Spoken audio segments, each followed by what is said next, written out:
Yeah, I can see like a good portion of it. It's fine. Yeah, I think there's like the little left, bottom left corner. I can't really see it, but yellow right here, I can see it. It's fine.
Good afternoon. It's my pleasure to welcome you to the Human Affairs and Reconciliation Commission meeting of June 12th, 2025. We are celebrating, this is the anniversary of our first meeting. So we are officially 3 years old in meetings. Just old. Um,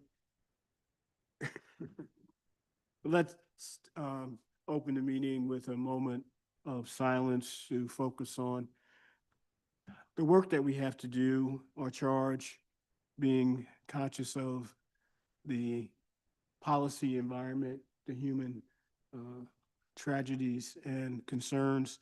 Let us exhale those and inhale positivity as we begin to think about the work that we are to do. A moment of silence, please.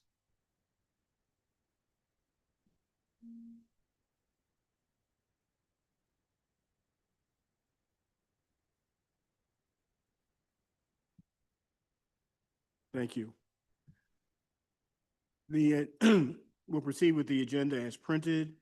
We have the next section of our agenda is the public comment period. We don't have anyone who signed up. How many individuals by show of hands are interested in speaking? 1, 2, 3, 4, 5. Okay. So why don't we allocate 3 minutes apiece? Okay. And during this period of time, you make your presentations. We won't ask any questions.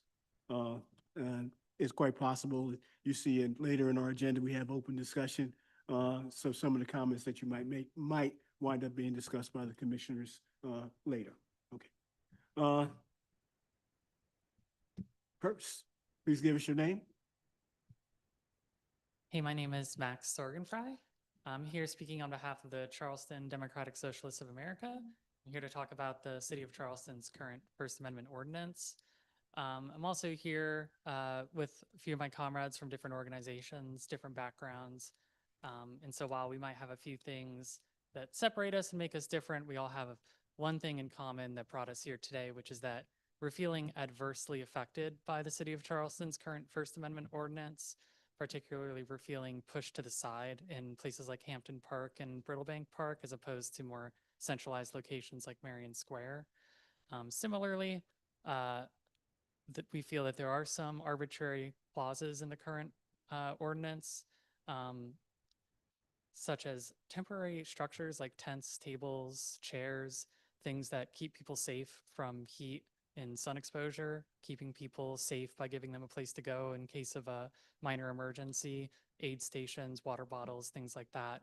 Easier to keep people organized by giving them these temporary structures to act as landmarks. And then kind of the last thing that I want to talk about, since I know my other comrades are going to be speaking about different aspects of this ordinance that may affect them more personally. I do want to just highlight that, and I don't mean to say this in jest, because this is a serious matter, but the average occupancy limit of a Starbucks is about 42 people per fire code. but the limitation placed on the number of people is 24 before a permit is required. And so I just kind of use that as a visual metaphor to imagine a packed Starbucks all walking outside at once and all of a sudden being in violation of a city ordinance. And you know, as a Navy veteran, I recognize that there's a lot of institutional trust that goes on between law enforcement and the government and the community, and that we're all doing this as volunteers.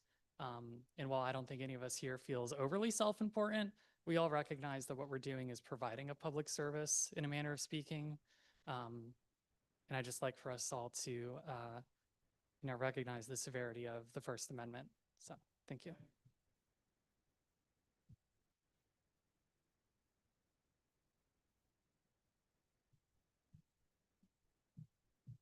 Hi, good afternoon. My name is Allie Menegakis. I'm an attorney. I also am the executive director of South Carolina for Criminal Justice Reform. I have worked on this committee before when it was first started. I loved being a part of it. I miss it, and I'm so glad that you all are still working here. I have taken on 6 of the 7 individuals, young people, that were arrested in earlier this year by Charleston Police Department for disobeying a lawful order. The argument behind their arrests was that they did not have a permit and that they needed one. I am concerned, and the reason I took those cases on, frankly, pro bono, is because what I was afraid was going to happen, I think is happening again. If you recall in 2020, after George Floyd, there obviously was destruction and property damage on King Street. That was on a Saturday night. The next day, on that Sunday, there was a great, beautiful, peaceful protest in Marion Square. Over 40 young people were arrested that day. They were shot point blank with rubber bullets and hurt very badly, some of them. Not a single one of them filed a lawsuit against the city of Charleston, to my knowledge, unless it was settled and we don't know anything about it. I represented some of those folks. I was just doing criminal defense at that time. And those cases dragged on for years until many of them were dismissed. And a lot of those young folks went in unrepresented and pled guilty to these charges or accepted diversion programs. What happened that day was disgusting. The videos, and you can check out SC for CJR, our Facebook page, our website, and you can see the videos that captured the excessive force that Charleston Police Department did on that day, and were never held accountable for it. The images from that are equal to what we're seeing in LA. If you see these videos of reporters being shot point blank, that is the kind of force that was used then. And I'm concerned that our city is going to go and do that again, because frankly, they got away with it the last time. These young people that were arrested were 100% peaceful, young, many of them college students, many of them working, great citizens, and they did not do anything wrong, had 0 violence that day. The city prosecutor has refused to dismiss these charges, refused. It has taken me almost 3 months to even get all the discovery. The body cameras that I've received are over 300 videos that I've received for these cases.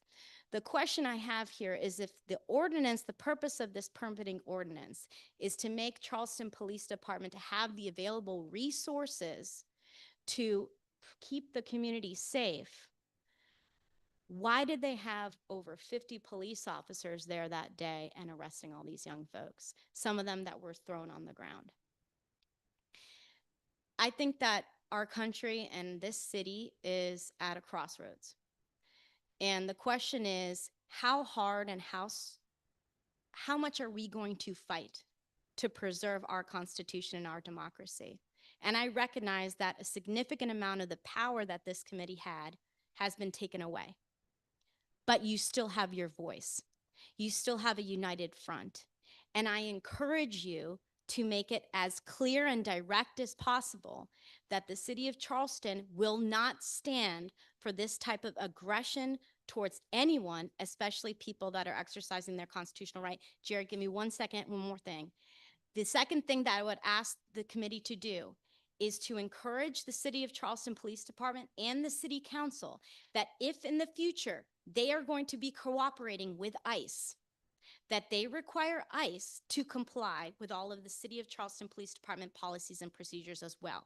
There are different jurisdictions in this country that have done that. And when they do that, ICE is prohibited from masking their faces, from concealing their identities, and must comply with all of CPD's procedures, which includes identifying themselves upon request. If CPD does not do that, then they will be able to do whatever they want in conjunction with CPD. I urge you to take a strong stance today and in the future, and to fight not just for the people that were arrested and the young folks that are here that care about it, but for all of us, because democracy doesn't fall apart at one day. It is eroded one violation of one person's rights at a time. And that's how we get to authoritarianism. Thank you so much for your time. Thanks.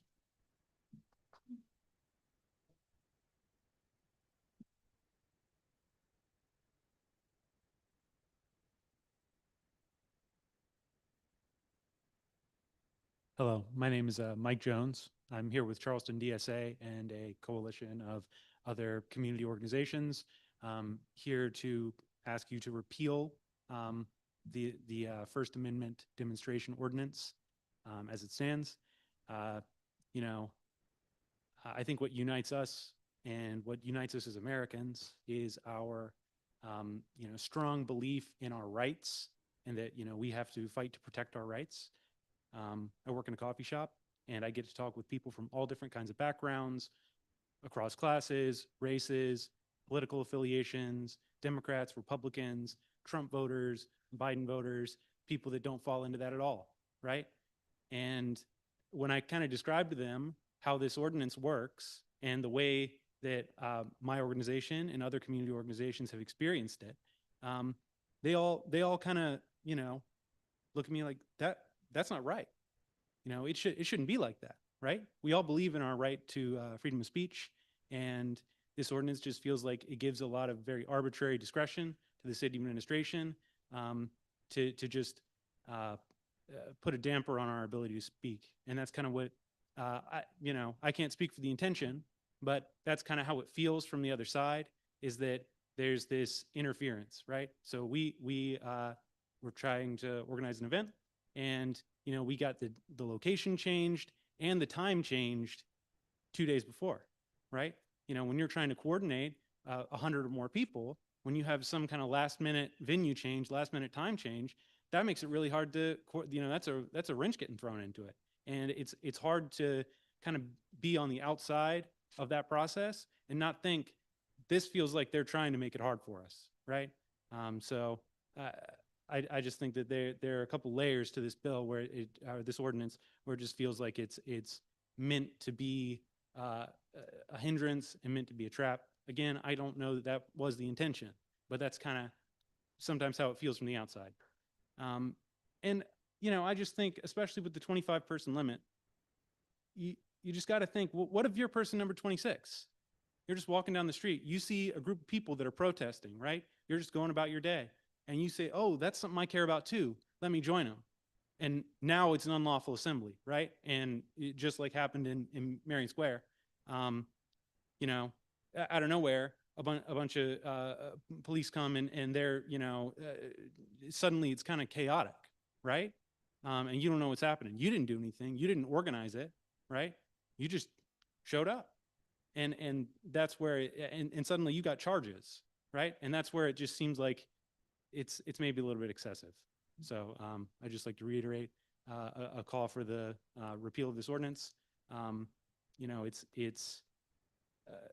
the former ordinance that we had was a little bit more in line with what other cities in our area like Savannah, Columbia, and Wilmington all had, right?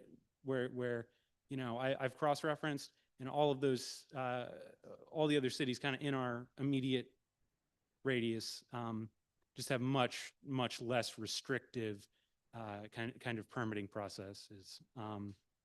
So I think that if we could, thank you, Jerry.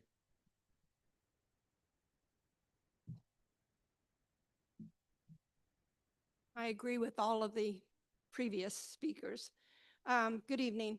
My name is Deborah Soucy, and I reside at 29412, the city of Charleston. I'm here concerning the First Amendment demonstration permit. Many friends have told me that standing up to speak is a waste of time, but I say that if I don't express my opinions, then I'm sending the message that I approve of what is currently happening from the grassroots up to the federal level of this country. I attended my first Charleston protest to express my feelings about current affairs in the middle of Hampton Park. We had requested to be in the front of City Hall. Then we submitted a permit to protest in front of Lindsey Graham's office. Again, the location was changed to the middle of Hampton Park. Now I see where yet another request for a permit to demonstrate in Marion Square on June 14th was denied, and location was awarded the center of Hampton Park. I'm reminded of something my 8th grade teacher asked the class: if a tree falls in the forest and no one is around to hear it, did it make a sound? That is exactly what I asked when we were protesting in the middle of Hampton Park. Our forefathers knew that change begins with the people speaking up. To preserve our democracy, we must let our leaders know where we stand on issues. This city ordinance goes against our First Amendment rights on several levels and allows the powers that be to interpret it however they wish. How this city ordinance functions is categorically against our First Amendment rights of free speech and peaceful assembly. Actually, having to obtain a permit to exercise our First Amendment rights is a form of oppression. Really, I understand the need to protect protesters, especially in a state that has open carry laws. However, I implore you to either change the ordinance to exercising the exceptions clause or give us permits where our voices can be heard. It's our First Amendment rights. In closing, I'd just like to thank you all for allowing me to speak.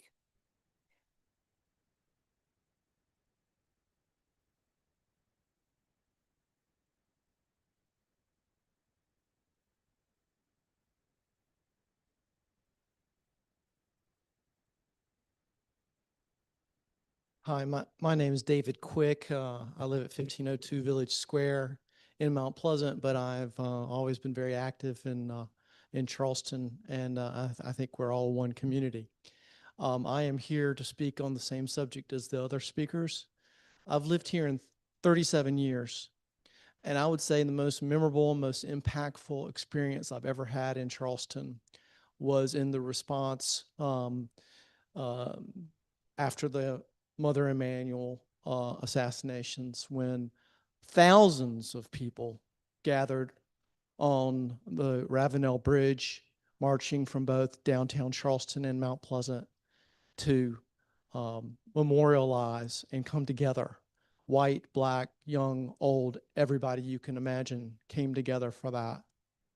Under this current so-called First Amendment ordinance, which I find hilarious that they, kind of call that. It's like they call any legislation that's subversive to the actual thing they're trying to push down. Under that ordinance, we would not have been able to come together. Time and time again over the past few years, we've had these events where we want to come together as a community, and we're jammed into a corner of, a park somewhere where nobody sees it, or some time where nobody's going to be around, or it's hard to get to. That needs to change. Right now, I've just recently joined a group called Everyday People, who's trying to organize something similar to memorialize Mother Emanuel on the 10th anniversary. And once again, this group, which is actually led by faith-based leaders, are being pushed. They're not getting answers to their permit requests. They're saying you can't be here, you can't be there. They're delaying. And then finally, they just have decided to hold it on private property because the city has made it so difficult. I feel like I'm preaching to the choir here, so to speak, but we need you guys to make a strong stance on changing this ordinance. It's long overdue, and it is really taking away some of the richness of our community. So thank you very much. I appreciate it.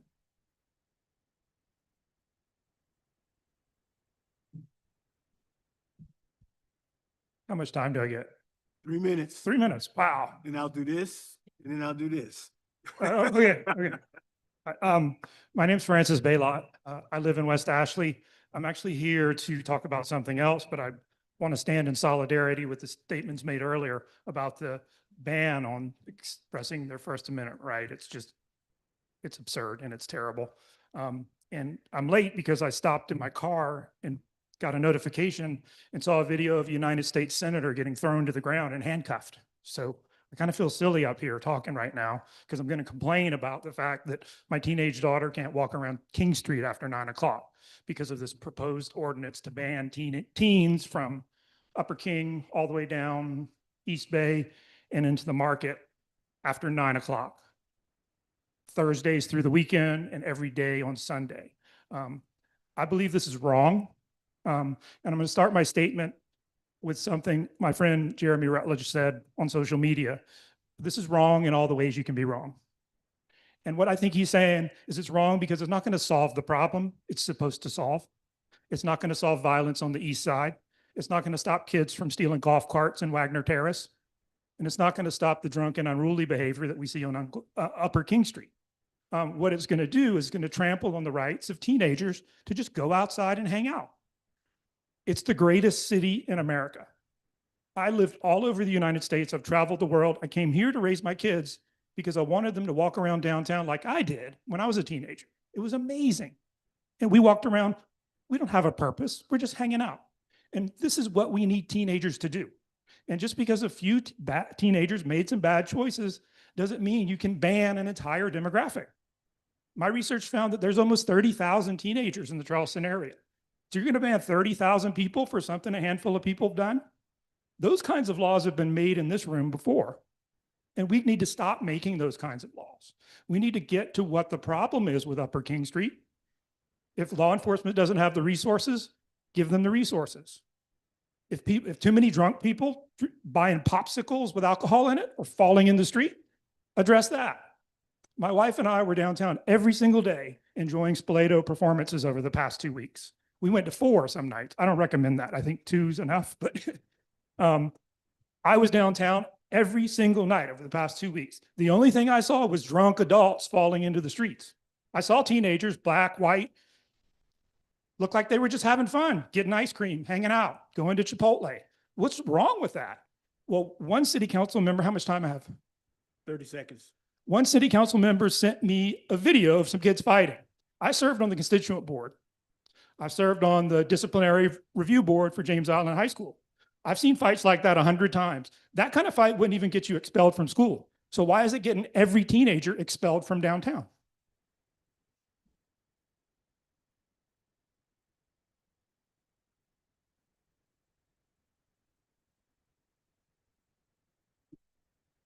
Hello. My name is Marcus McDonald. I'm lead organizer of Charleston Black Lives Matter.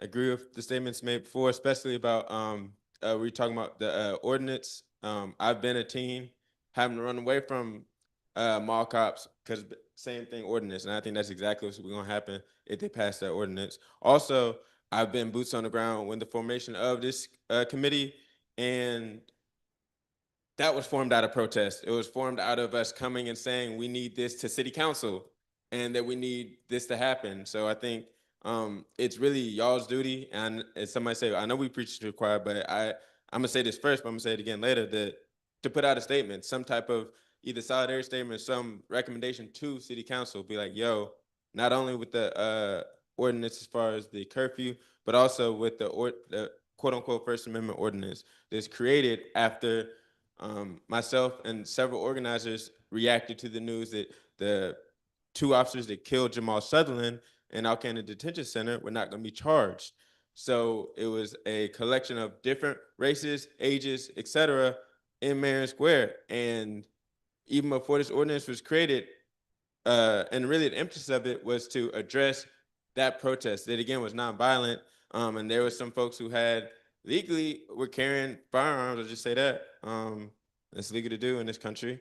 And they turned us into like they framed us as violent criminals, as thugs, etc. When we didn't commit any violence, we were just trying to march from Marion Square to the solicitor's office. And this ordinance was created without any public comment. I like to recommend pull that up, that nobody was able to speak at it. It was made in a closed Zoom call, and they made it to not protect us, but to silence our voices. Because there's been times when, yes, there's been white supremacists that pull up, or quote unquote, they like to call themselves white supremacists, to pull up to our protest with truckloads of guns, and ain't nothing bad happened to them.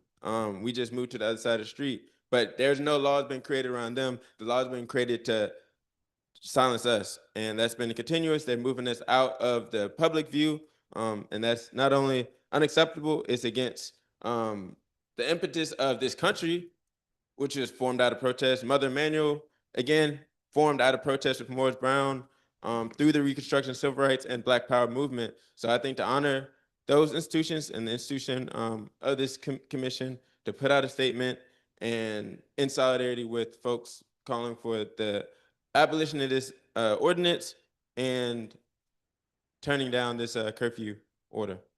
So that's my recommendation. Thank you.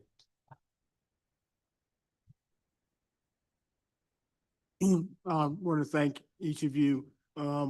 One piece of information, the Everyday People FAST Committee application for a permit was appealed yesterday to the Public Safety Committee. They turned down that appeal, but recommended that the group apply for a special permit to be able to do the press conference in Marion Square.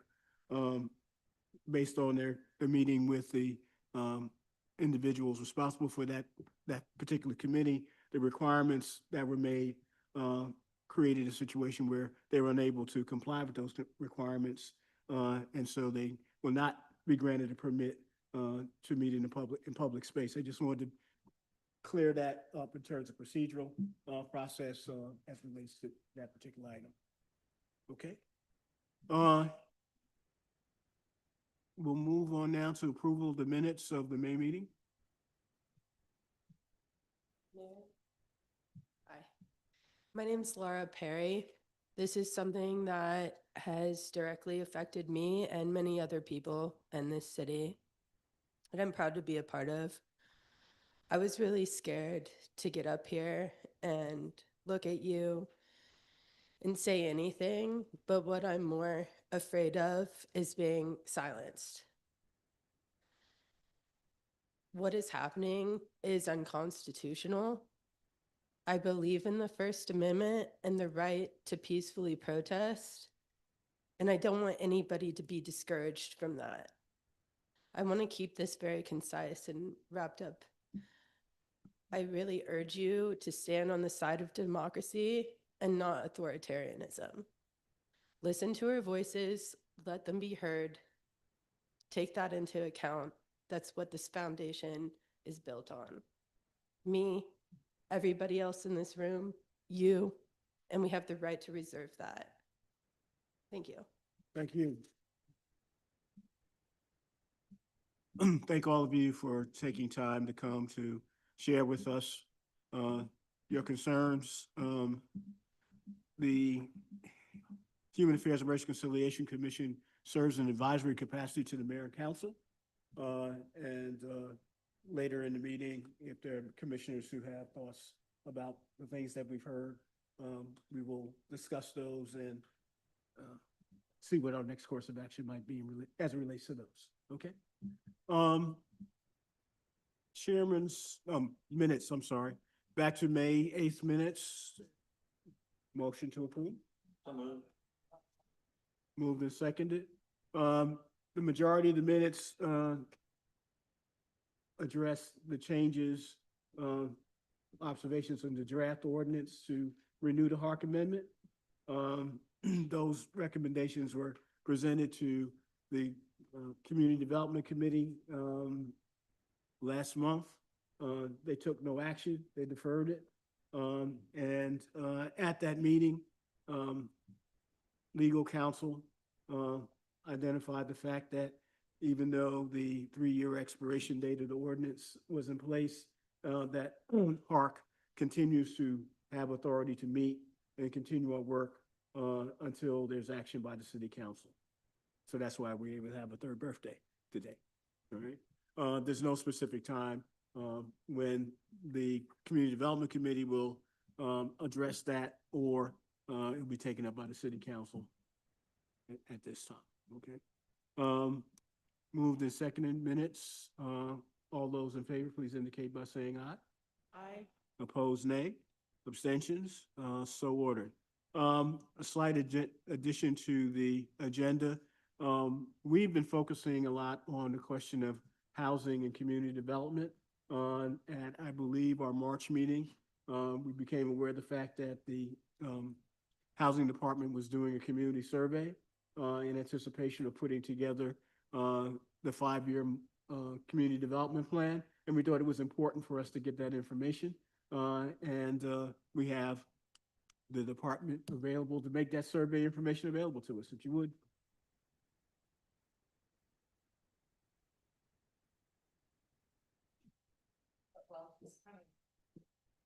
Is coming up.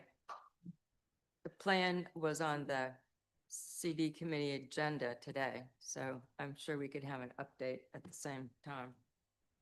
I didn't realize it was going to happen in that order.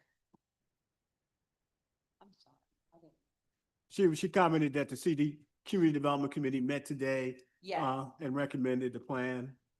they did. Mhm. They did. Is there a clicker? Awesome.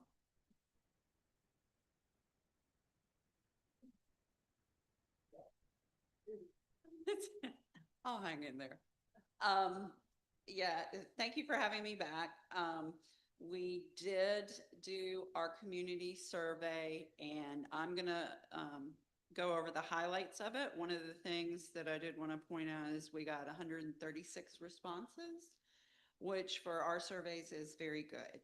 So I was happy about that. We visited, I believe, 5 neighborhood associations, as well as we came here, we gave out a QR code so people could access it. So I was happy that we did get that many responses. So here you can see this is the categories that we had questions on the survey in, and the way the survey was structured, there was individual weighting within these categories. So I'm going to go through this, but these are the main 8 categories we asked questions on. Okay. So for homelessness, you can see that the heaviest weighting from the community came in counseling services for the homeless. And then also shelters for abused children and spouses. The expansion and transitional shelters are all pretty close together, as well as new homeless shelters and emergency housing assistance. I'm gonna go back on the notes too. One of the things that I wanted to point out is throughout the survey, I enjoyed seeing people's responses, but I also saw an opportunity for us to possibly do some more community engagement, because there's a lot of work being done in these categories that I don't think the community is aware of. For instance, the counseling services, just at our Hope Center alone, we have a social worker, we have a substance abuse counselor, we have gotten over 50 people into rehab, paid for their stays, post recovery, and done case management and things like that. So I think we could do a better job at telling the story of what also is being done, not just what needs to be done.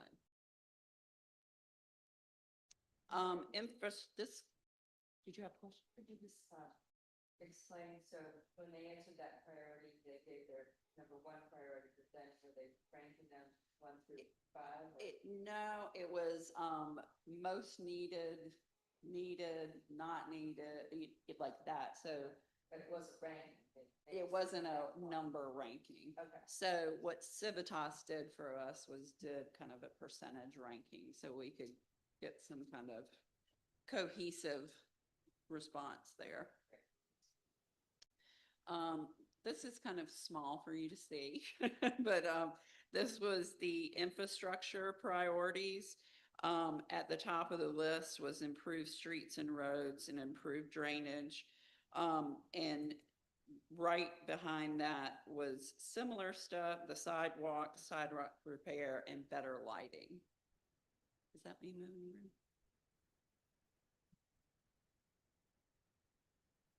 There we go.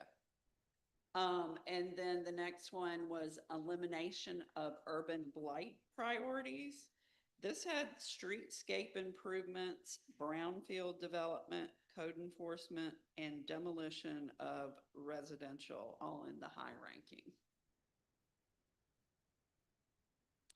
Employment and training opportunities. This one I think is another place where. Excuse me, we have a Ma'am. question here. Oh, I'm so sorry. Demolition of residential, is that destruction by neglect or is that abandoned properties or kind of how does that? Didn't get into Didn't get specifics. specifics, okay. And I think, again, I think maybe we could do more follow-up and find out some of that detail from people, what exactly they were thinking, because it's a blanket statement. There is a lot of demolition going on often. Oh, yeah. Yeah. It has to be reviewed and approved on Peninsula, but in the other locations of the city, Let it rot. you buy a property, you can pay the asking. On employment and training opportunities, number one was personal financial education. And then also the other ones are kind of, I grouped the other ones all into employment, job readiness, computer skills, which I want to point out again, we have programs that are underway that are doing really well. Certainly there is a need for more of that, but we actually in community development today allocated some of our HUD funding towards the financial empowerment work that Mindy Sturm's group is going to do around financial literacy. And at the Hope Center, we have some financial literacy classes too for people, as well as we've implemented a workforce program at the Hope Center where so far, I think we started it last fall. We have gotten 10 people permanently employed and sheltered. So I think, again, this is an opportunity for us to show that we are working on this. The crime prevention priorities. I learned something on this one. The highest ranking in this was neighborhood-based crime prevention, and then high need in expanded weed and seed. And I will have to say, I did not know what weed and seed was, so I looked it up. And I think the weed portion, the CPD would have to speak to that. That is focusing in high crime areas and focusing on serious criminal activity.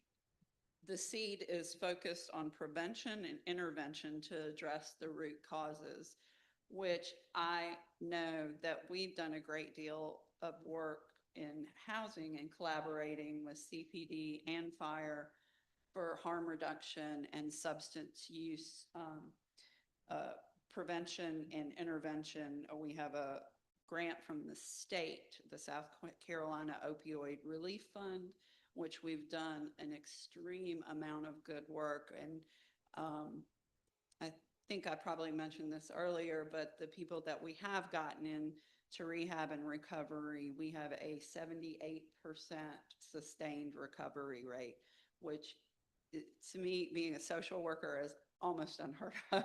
So I'm very happy about that work, which would fall into this what they call seed. All right, community development priorities. Number one, public transportation, which I think we all know, low country rapid transit is underway. And what struck me on this one was that most of the high to moderate need and even down into the least need focused on things that would impact our youth or our elderly.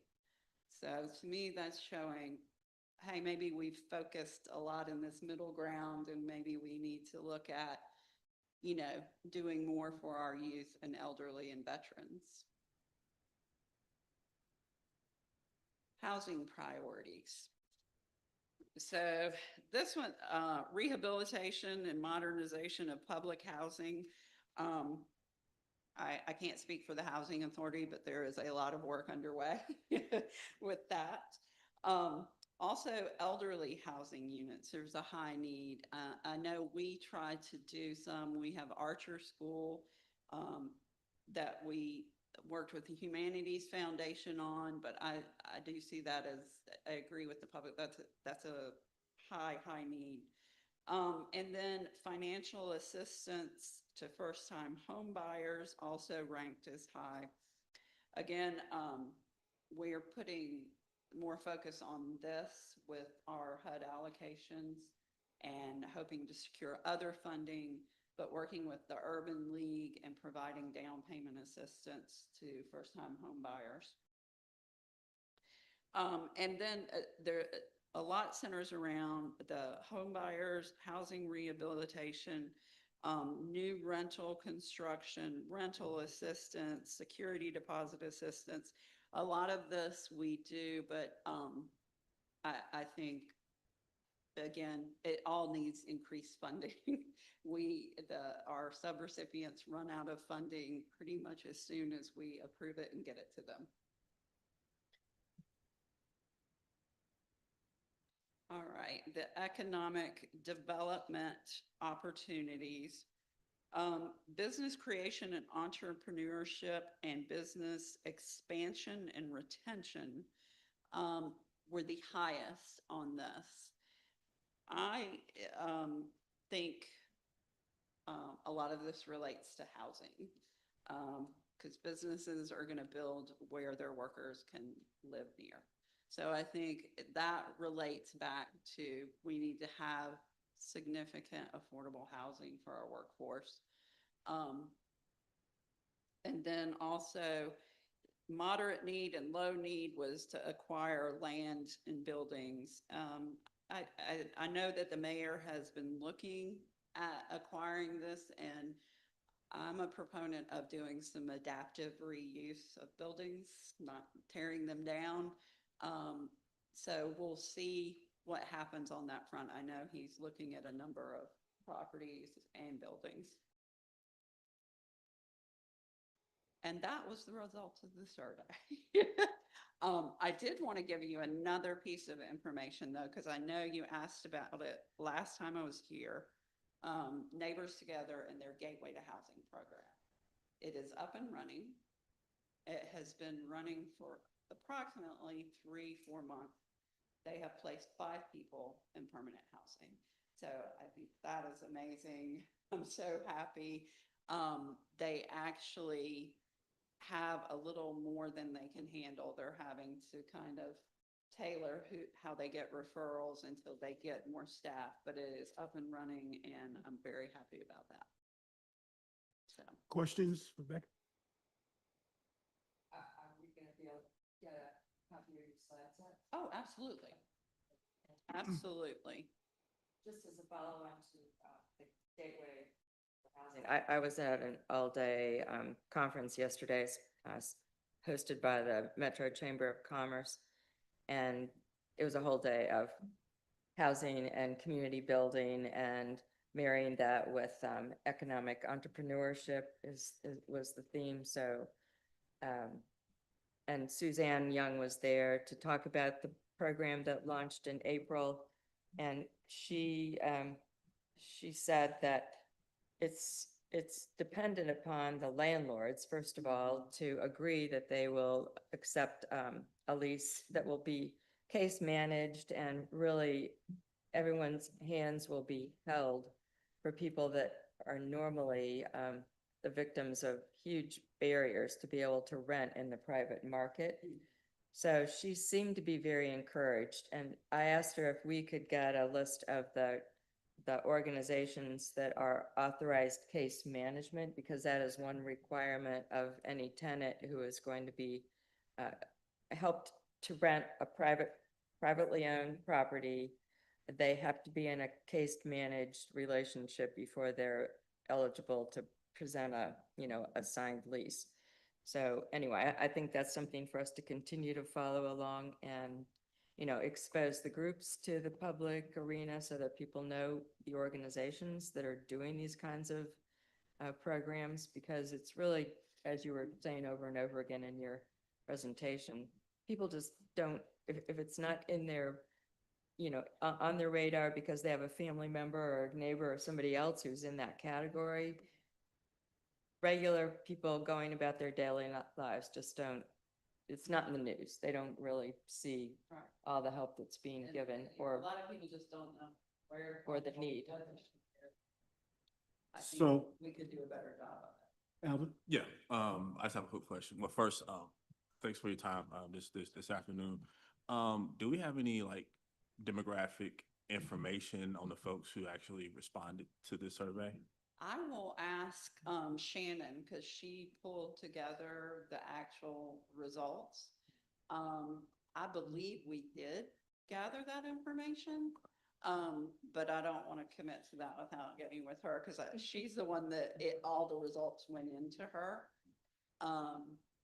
But I know that we chose a lot of different neighborhoods and associations to go to, and then put the message out to a lot of people, and put it in the newsletter. I was thinking, since the newsletter has such a huge following, maybe we would get more responses, but I'll get back with you. I'll find out if we have that.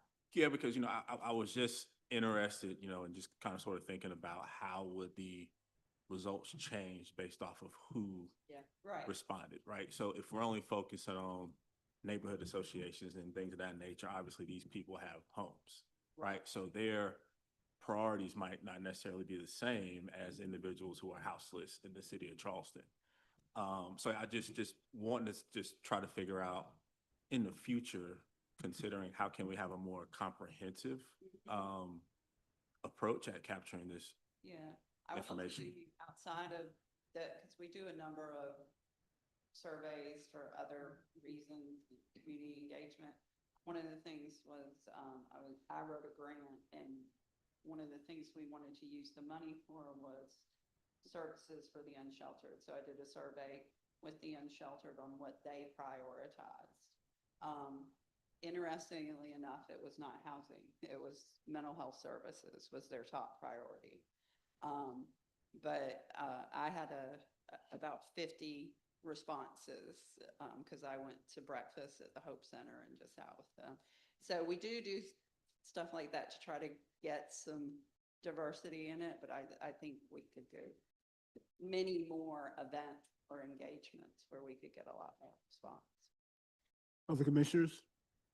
So one of the reasons that we asked this question was that the city will be approving a 5-year community development plan. And the 5-year development plan is supposed to be based on needs. Right. As I understand, the third and final public hearing on the plan before it gets approved will be on the 17th, next Tuesday, as part of the city council meeting. But the public comment period It's runs June 30th. runs through June 30th. What's the relationship of public comment to, if the city council is approving it on the 17th and the public comment period? They are going to have to approve it, knowing that any public comment that comes in up until the 30th will be added. Public comment, there's a section in the consolidated plan where we list every public comment that comes in. So they're aware that it's still in that public comment period and that could be added. Right. So in the allocation, the projected allocation of the 5 years of community development block grant money, since homelessness seemed to be high, what percentage of the dollars are we projecting to be used in that area? I'll have to calculate that, but a good bit of our allocation goes to deposit and rental assistance, eviction prevention, landlord-tenant negotiation. It focuses a lot on the prevention side, but as well as deposit and rental hotel assistance for people that cannot get in shelters immediately. And we do have a considerable amount of grant money set aside if rapid shelter evolves into happening, to helping those people transition from that temporary shelter to permanent shelter. But a good bit of the money is spent on either homelessness prevention or sustaining them until they get permanent. I asked that question. But I could probably calculate the percentage if I go back and look at the I mean, numbers. it would be interesting to know that the recommendations of the staff approved by the city correlates to the information provided by the survey. By the survey. In a certain sense, as opposed to, I have a little bit of experience with community development block grant dollars. Yeah. We do in year 20 what we were doing in year 1 of the first 5-year plan, just because Right. it's so much paperwork and so much hunt. But I appreciate, thank you very much for the information. Yeah, I will tell you, as a department, we have, and probably at some point we'll come and talk to you about that, but we do have a separate strategy to address people experiencing homelessness and a goal to reduce that by at least 25%. That's the goal that's on paper. My goal is to eliminate homelessness, which, as a social worker, that's just my charge. So, but on paper, we have a goal to reduce it by 25%. Yeah. Well, thank you. Appreciate that. Thank you for having me. So I'm going to move us along. I guess my comments, as from the chair, is kind of reflective of the period that we're in. The city is reflecting on the 10-year anniversary of the Mother Emanuel Massacre. We're in the midst of also acknowledging Juneteenth and then about to move into the 4th of July. If you take all that into context, it's a real opportunity for us to think about things. And I would urge folks to take a look at, since we're looking at survey data, this survey data and the survey data that the Charleston Forum generated in its findings. One of the interesting things for us, they asked the question generally, how far have we come and where do we have to go? And I remember when we had early meetings of the special commission, in 2021, the forum's research showed a very large disparity between what African descended people perceived and related to the criminal justice system and what non-African American people perceive. The recent data shows that gap still exists. And the whole question of, is there a need for the difficult conversations and in that particular area? Similarly, there's concern in terms of performance of schools. There's data that's been made available by an analysis done by the Low Country Conservative Club of Charleston County School District data that shows that while there has been some incremental progress toward reaching the goal of having 5th grade students, 60.7% of all 5th grade students reading at grade level. The gap between, they're only making progress at about 2 or 3% a year. This goal was to be done by 2027. 60.7, right? The state average is 75. The district thought 5 years ago, 7 years ago, when it established the goal, that getting to 60.7 was doable. It doesn't appear that the rate of progress now will match up, but also an important statistic is that the gap in many areas between white students and Black students has widened. The achievement gaps have widened. So the forum research data from groups like the Low Country Conservative Club and others suggest that in this period of time when we are reflecting on where have we come in 10 years and where are we going, looking at the past, the present, and the future becomes important.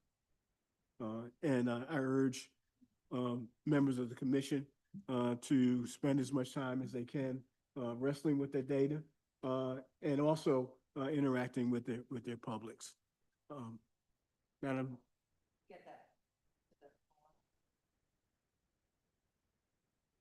Well, I have not circulated. The request is that we have a link to the Charleston Forum website where it has its current survey data. In that online, they also have the survey data, the crosstabs broken down by race, and then the surveys that they did in prior years, so you can do some comparison between the two. Right, and remember that they're Berkeley, Dorchester, and Charleston County, not just Charleston County. So the regional context is there. Adrian, manager's report. Thank you, Jerry. So I sent out the manager's report earlier today, so you'll have that to reference. Youth and education, I sent out the attachment. The goal of this was to let you know what all the city youth programs that are active here at the city in conjunction when it comes to our conversations that we're having with youth curfew. That is the Office of Youth Programs. That is also located under Youth, Families, and Children. So I have that link, that attachment there for you under Housing and Mobility. We had Rebecca Dow, who just did the presentation, who's the Deputy Director for Housing and Community Development. I've already attached the presentation for you to review this afternoon. She'll also send some other documentations that I will attach as she sends those. I'll also get out the Charleston Forum link to you all. In that document, I stated that the Special Community Development Committee was meeting today at 3, where she referenced where the money will be allocated. Under History and Culture, as Jerry mentioned, Juneteenth is coming up. I also disseminated Mother Emanuel's schedule to you. The City of Charleston will be hosting a block party on Ann Street between King and Meeting. That's going to happen on Thursday, June 19th from 6 to 9 p.m. There's also Joy, which is Juneteenth on the Yard. That's at the IM. Light Out Darkness. That's going to be survivor Polly Shepard. She will be speaking on the legacy of Light Out Darkness, which she's a survivor from the massacre from the Mother Emanuel. June is also LGBTQ plus Pride Month, celebrating diversity, history, and a contribution of the LGBTQ plus community.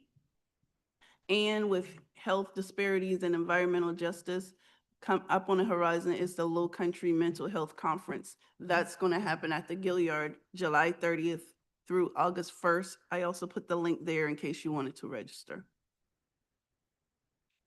Any questions? That was emailed this morning. Yes, ma'am. Okay, so a number of us have been having conversations around the ordinance, the curfew ordinance, the juvenile curfew ordinance.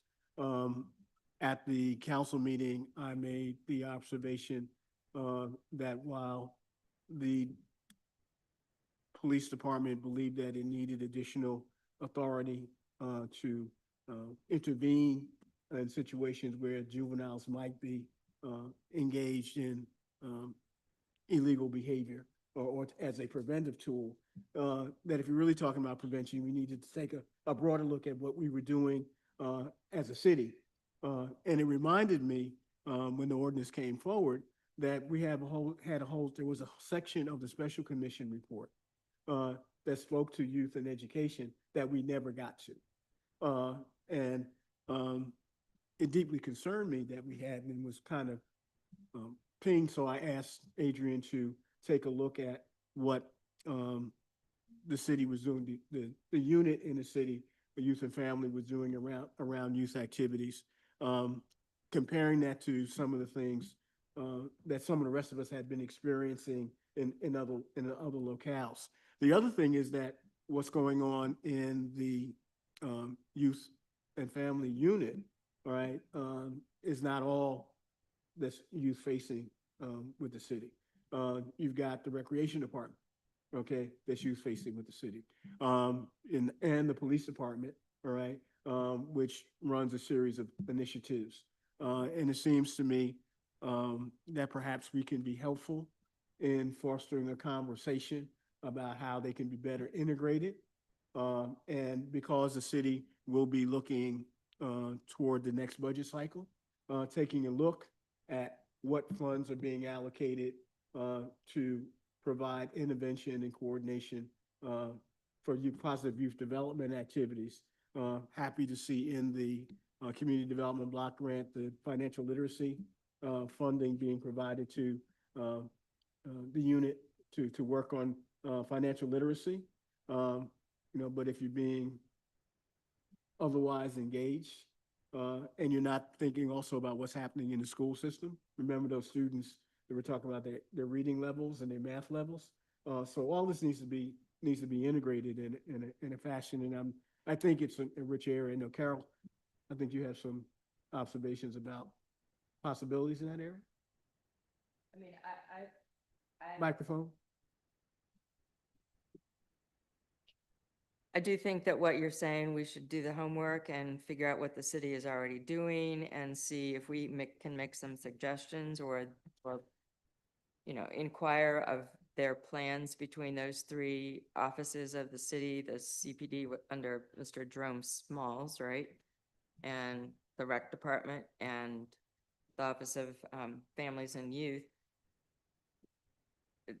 There's probably a lot of duplication or overlap, but I think that the effort to coordinate, it was like we just heard, with the survey, people don't know what's happening and they don't take advantage of it. And so they put it on a piece of paper that it's lacking and missing. So I do think that that's the kind of homework that Park should be part of and make sure that we're not duplicating things. But I also think that knowing where people are most concerned about not having youth development activities and a focus,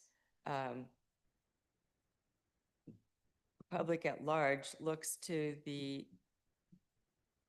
public housing communities, I would say, as a place to start. And I think that because we now have two commissioners, myself and Mr. Johnson, who are seated members on the Hart Commission, that we are beginning to explore ways that the Housing Authority could also be a stakeholder in establishing programs that maybe are not as fully orbed as they need to be, or missing altogether, or basically just be a location around the city where kids want to gather and make that more available.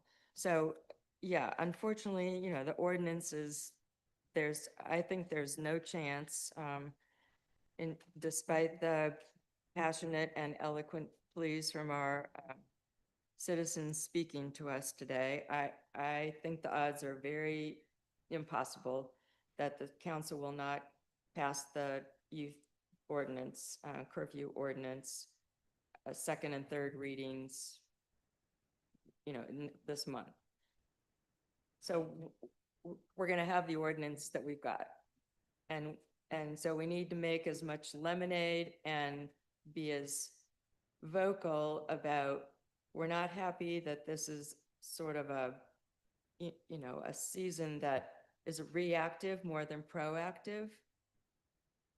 I've only lived in Charleston full-time for 10 years. I've been helping this community in a variety of ways through my career since the early 80s. And as an observer of Charleston and the society that we hold, I do think that we usually wait for events to catch up with us. That's why we have such a big housing problem right now. We didn't learn from communities that were experiencing, you know, suburban sprawl in other locations that we could have said, oh, that's going to happen here when the Boeing plant opened. So Charleston doesn't have a track record of being proactive. We have a very clear history of being reactive, and that's the kind of, you know, public safety season that we're in. That doesn't make me happy as a citizen, but I'm only one citizen. I do think that HARC has the opportunity to work with stakeholders like the Housing Authority, who do have, you know, some very small sets of resident relations building programs, but they're not comprehensive and they're not plugged in to necessarily what else is being, you know, paid for by taxpayer dollars in our city. So I think that's the place to start. And we're going to be, you know, hopefully picking up the pieces. Hopefully nothing bad is going to happen in the meantime. But I do think we're probably going to have, you know, a 6-month time frame to make sure that next summer this ordinance can either be amended to be more appropriate to what the real challenges might be, and or promoted with a full set of stakeholder produced and operated and permanent improvements to the way that youth are valued in our community. That's my soapbox. Thank you. Oh, and I did like your report, Barry, from Trenton, New Jersey, right?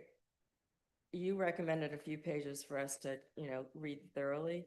And I started with the section that said youth voice. So I think that's what needs to happen no matter what we do. We need to be organizing our youth to have a voice that is an ongoing source of advice to the decision makers in our city. To that point, in the material that Adrian provided, there is a youth council that exists Great. already.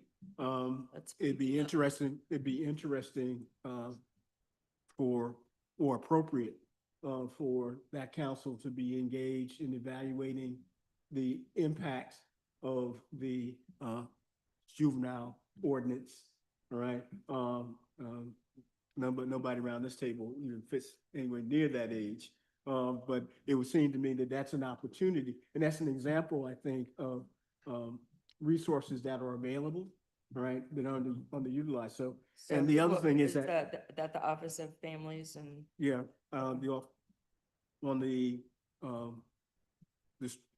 the description is the Mayor's Youth Council, I believe. Yes, that's under the Office of Family, Youth, and Children. There is the Mayor's Youth Commission. The Mayor Youth Commission gives young people a meaningful voice in developing solutions to youth issues and problems. Commission members meet with the mayor for their input, leadership, and ideas effectively with effective solution facing problems to young people. They are high schoolers who are located inside the city. cool. Let's start there. I think that's an opportunity. And the other piece, I think, Co-Chairman Bowden, during the conversation about the ordinance, was raised the question, and a number of council members raised the question about assessing the impact. And in committee, when it was presented, they were talking about 6 months from now doing it. It would seem to me that if the summer is the period of time that data should be collected and evaluated, so that by the fall, there's conversation Right. going on. Yeah. And I would urge us to be moving forward in advocating that as well. Can we go on the record with those two recommendations today? You know, I always entertain motions when they leave. And we'll follow up with that. I'd love to hear from the Youth Commission how they feel about this, because my perception is that the curfew is, as has been eloquently stated previously, is addressing the wrong demographic. Having been up, Upper King Street a few nights through the year and seen things, and I can see that, yeah, there's some challenges for the city, but I don't see that they are from the group that would be impacted by this curfew. That's just my perception. And been here a little longer than Carol. I remember growing up here and having interactions with the police because we were riding our bicycles the wrong way down the street. And they said, look, you're on a bicycle. I can't arrest you, can't give you a traffic ticket. But what I can tell you is you're going the wrong way down the street and the guy making a turn is looking the other direction. And when he hits you, it's going to be your fault. And it was a positive interaction and we learned from it. And when my kids were growing up here and we were looking for things to do in the summer, the playgrounds all had programs. I remember one in particular was called Nuts About Nature. It was not only fun, it was educational. All this comes up. I go online looking for programs for a friend of mine's child, not just the peninsula, the entire city. I can only find 2. Right. And they fill up in March. Yeah, and it just nowhere near adequate to the needs of the city. And I think that's the more appropriate level of effort than the curfew ordinance. That's all I wanted to say. I would agree with that. Yes, I'm a sympathizer. I'm a dad. But our sons are in their 40s. Our daughter's 35. I spent most of my life as a high school teacher and a high school basketball coach, and have been around teenagers my whole life. And I think it's insulting to tell young people, you have to be home off of the streets at 9 o'clock in the summer. And, for just like anything else, when I was at school, a few bad apples mess it up for everybody. And so, I just want y'all to know, thanks for coming. And, as I said, I'm a sympathizer. Alan? So yeah, I just remember getting here as a 18-year-old kid at the Citadel, right, in 1999. Don't do the math. But just thinking that I could not go downtown after enduring hell for 5 days. I mean, I'm not trying to be funny. What I'm trying to say is, I just remember sitting in this chamber when there was a conversation about the King Street. Right. And there was a council member who sat in this chamber and said that King Street belongs to everybody. So does that no longer apply? Mm-hmm. I mean, to me, for us to be Two categories to whom it does. one of the top tourist destinations in the world, and I mean, Charleston, absolutely, King Street should belong to everybody. And we as a body might not necessarily be able to change that. But we do have the power to make recommendations and make statements. So if we as a collective body cannot come to a consensus as to what that statement is, then I'm prepared as myself, as an individual to go on the record and saying that I do not fully support having a curfew on King Street, because just understanding how we got here, we are a Human Affairs and Racial Conciliation Committee. Right. And there's a saying, I'm pretty sure everybody in this room has heard this saying: whenever white people catch a cold, Black people get the flu. So I'm not, my fear is that the individuals who are going to be most adversely impacted by this the most are the individuals that aren't the reason for this becoming an issue in the first place. So That's right. So data matters. And my hope is that this data will be captured and that this data will be studied and this curfew will be revisited. I don't have a lot of money, but I'm willing to bet that the data will bear out that maybe we overreacted on this particular issue.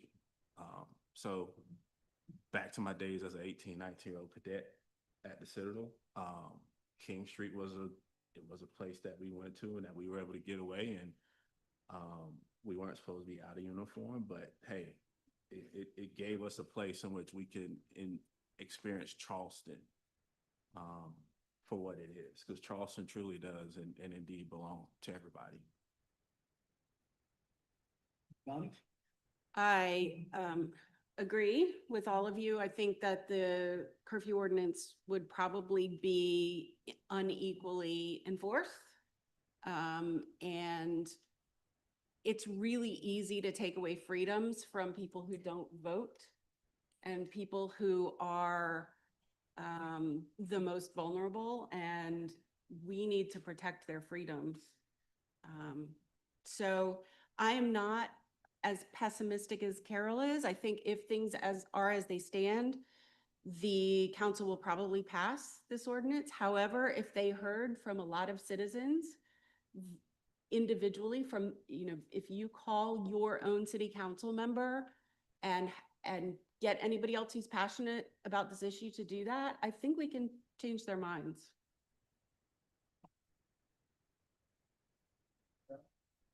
Yeah, first I just want to echo what several have said, and say thanks to those of you who came out. One of the things you've done, unfortunately, very few people do, and that's leave their home and come to a public meeting and express their opinion. And that is indeed what this country is all about. So thank you for doing that,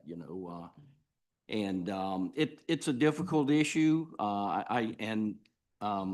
I believe it probably is going to pass. I feel like Carol, but I also agree with Bonnie that, the one thing I believe that can change it now is call your councilman, the person who represents you in the council. If you feel strongly about this, let them know. And the more that call and express that opinion, the better the opportunity will be, to have the outcome that you want to have. So again, thanks for coming down. We appreciate it.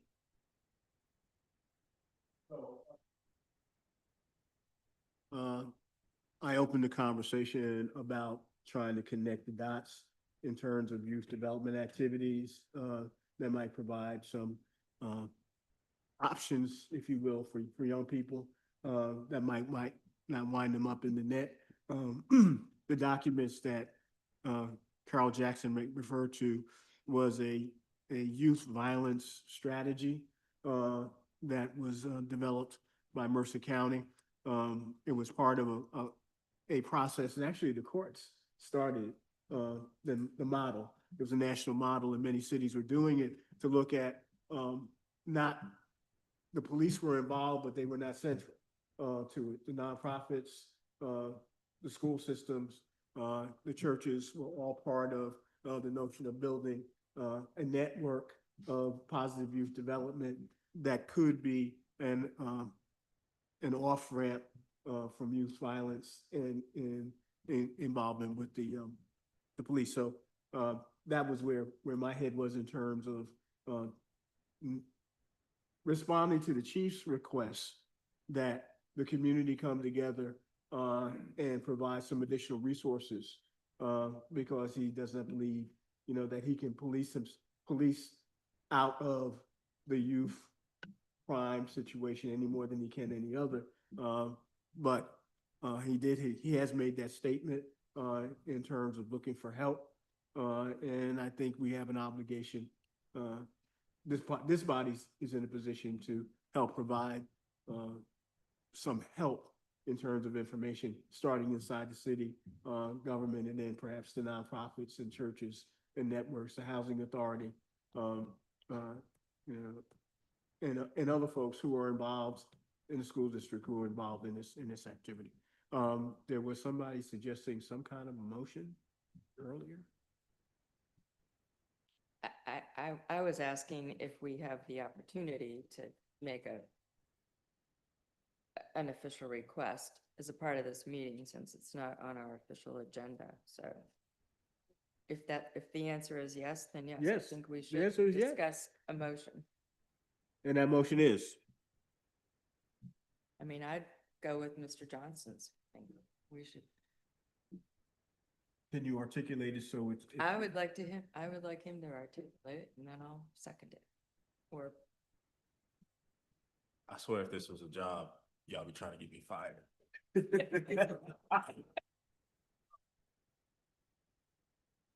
just say we did math and you're the youngest one here, but. I don't get that too often when I go into them. I'm just trying to think of an eloquent way to sort of put this, sort of articulate the facts as opposed to get caught up in the emotions of the moment.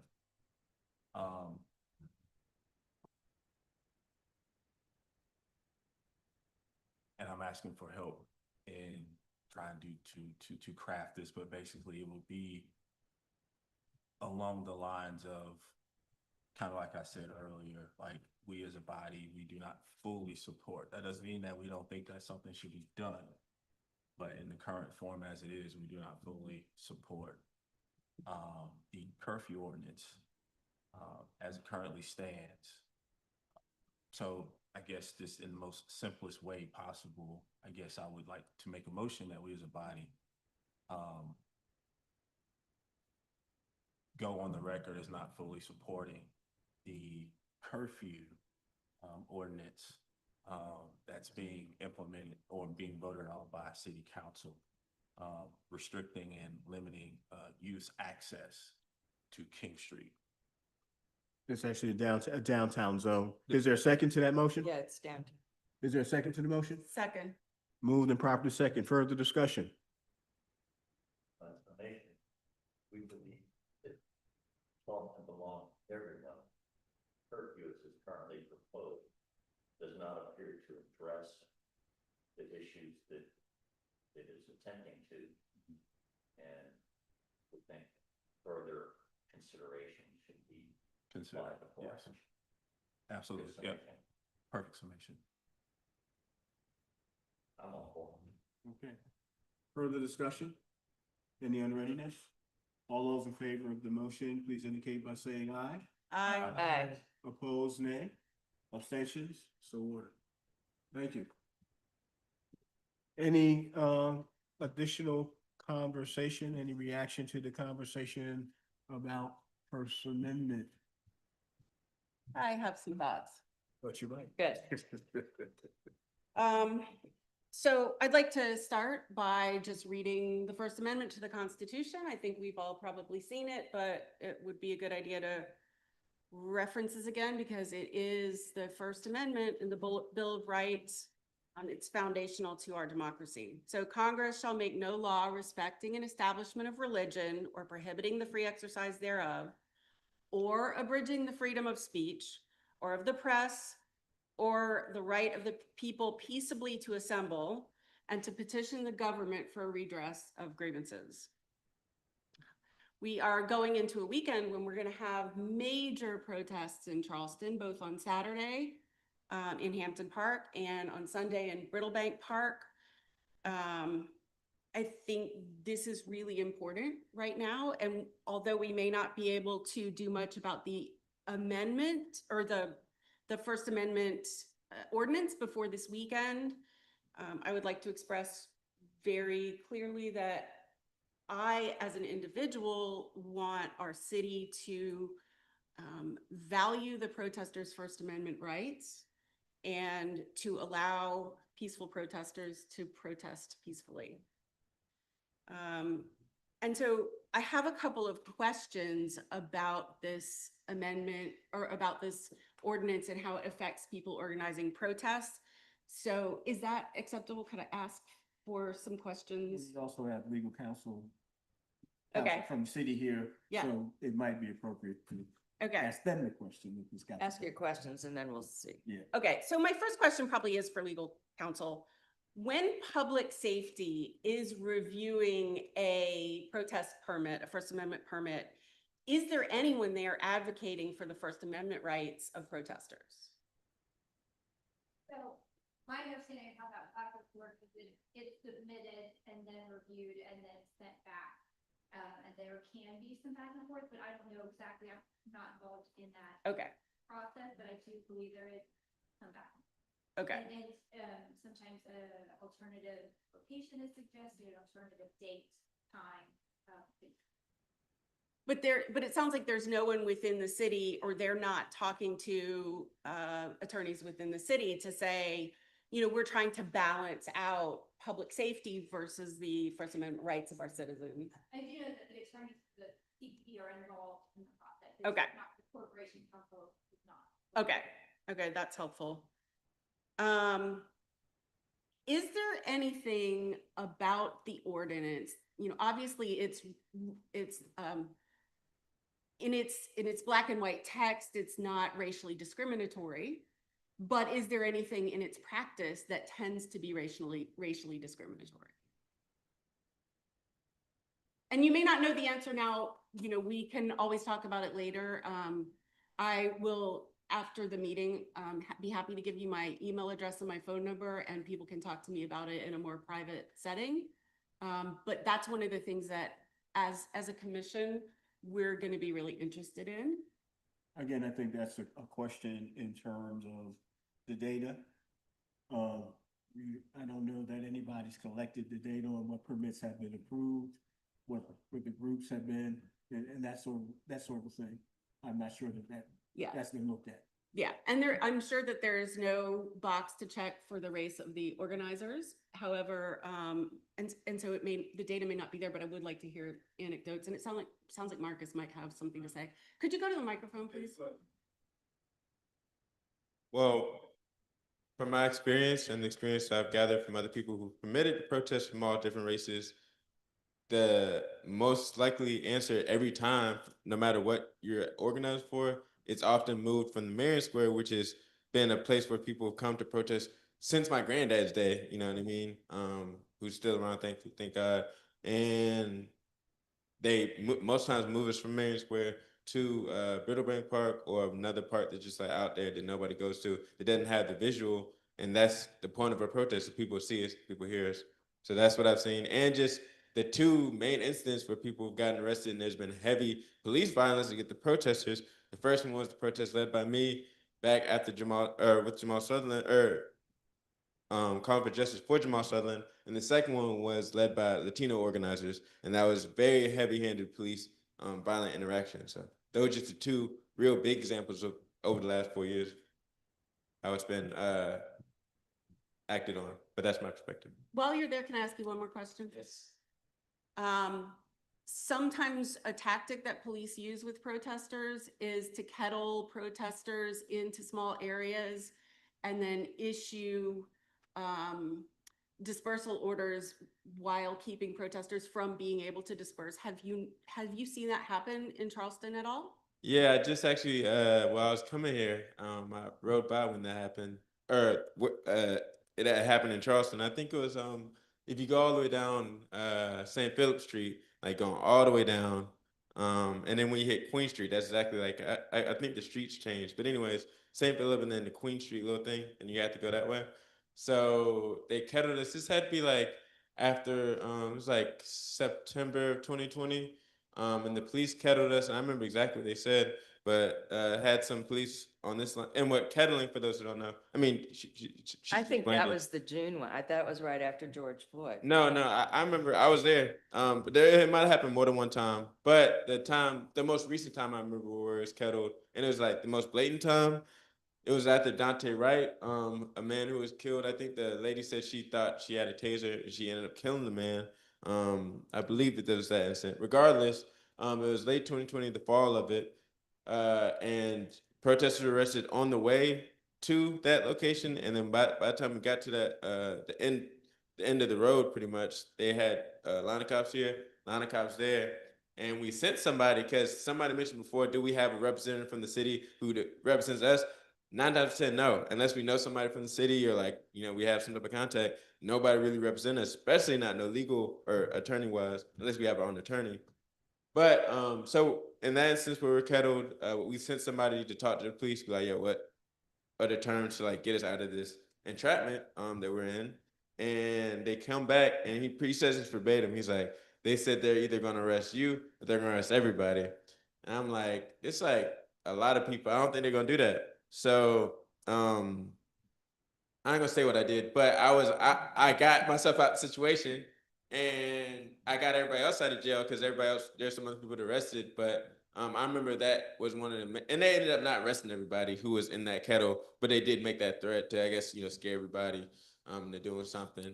But they've done that. Okay, thank you. I have many, but I'm gonna open it up to anyone else who has other questions about the. So, I know that there's a journalist at the Post and Courier who's made the FOIA request, and I'm in kind of informal correspondence with them. But I'll get with them and get more information as far as permits denied and permits relocated and things of that nature. But just to echo what Marcus was saying, the people getting arrested, the substance of their speech seems to align more with pro-immigrant stances or pro-Black stances. Okay. And that's just a pattern.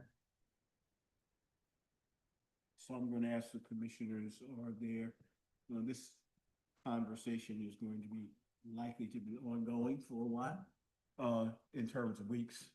And this information that needs to be collected.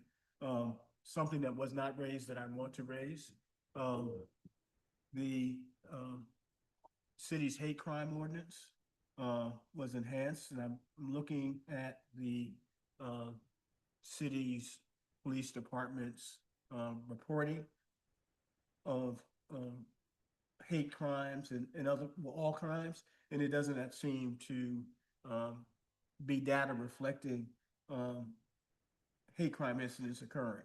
I don't know whether or not that's reporting, and I wish Brandon was here to address that. I saw an article today where he made a comment that the number of anti-Semitic activities was going up nationally and here. And that is obviously of concern generally, but specifically our ability to know what that pattern is, particularly since the city of Trenton, the city of Charleston was very aggressive around enhancing the hate crime ordinance. We need to know what's going on in that particular area. And it's not likely that is something that's going to be going away. Incidents probably will continue to escalate. So that's something I'm going to, without a motion, I'm going to ask the police department to update that information for us. So when they come to talk to us about the ordinance, the curfew ordinance, that hopefully they'll also be able to talk about the hate crime ordinance implementation and enforcement. It is close to 6:30. We are close to our close time. I'll go around. Any final comments from commissioners? Tom? Oh, my fault. Go ahead. Carol? No, I'm sorry. I didn't realize we were finished with the First Amendment ordinance Well, come on. discussion. I am rushing us along. I apologize. I'd like I to mean, go over the Mother Manual.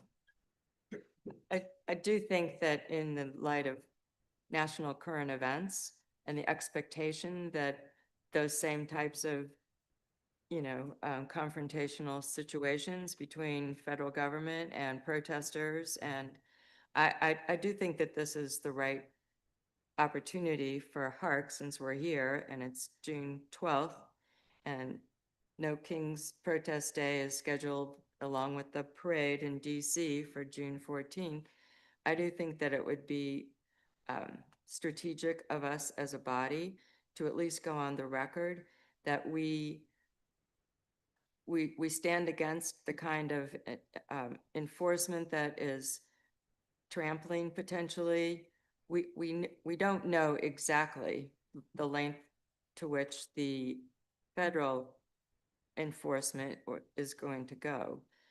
But in anticipation that we would not agree with what is going to happen, I do think that Hark should be on the record today by saying we would ask our city council and the police to review the history of our own First Amendment right to assembly ordinance, and with the understanding that it's time to revise it. That would be my opinion. I mean, I know if someone asked me like a month ago, what do I think about the amendment or the first amendment to assemble in the city, and I said, because I really would have sworn on a Bible to this, that it was a temporary measure that we passed during the emergency the emergency season that we were in after COVID. I really had no memory that it was a permanent ordinance that was being substituted for one that was already on the books. I thought it was in response to the emergency. We met sometimes multiple times a week passing ordinances in response to public health recommendations and events in the public arena. So I know that the number of council members since that season of emergency decision-making is no longer as prevalent as it was even 2 years ago when we lost Councilmember Saccharin and a few other members that were in office during that time. But I do think that in light of current events nationally, we need to ask our council to be doing a forensic scrub of our ordinance. Are we proud of it as a community? Are we proud to say that we're going to me, it's not allowing public assembly in public space so that it can be appreciated by the public. And that's the whole purpose of the right to assemble, so that you can call attention to what you believe in public. So, I think we're trying to marginalize the public opportunity. so are you proposing a motion to request the council to review the ordinance in the context of the current challenges to First Amendment rights? Yes, that would be a fine motion. And then that motion by Commissioner Jackson, is there a second to that motion? Second. All right. I have a question. This I is thought just- we just did that with, what, Yeah, that's a youth ordinance. oh, That's the curfew. curfew, that's right, yeah. Yeah, real quick. Before we get to the vote, I just want everybody in this room to understand that this body is a result of protest. Absolutely a result of protest. This body would not be here if it wasn't for the special commission that was a result of the protest that occurred due to the travesty of taking the life of George Floyd. So it'll be somewhat hypocritical of us as a body if we didn't make a statement about this particular issue. And I wanted to say that before we got to the vote, just in case there was any individuals in the room who questioned whether or not, this was appropriate for this body or not. I think we ought to reference just what you said. That how this body In the came motion. into being. Yeah, put it in the Which is a motion. Great point out. And last thing, I think part of the issue is where you protest.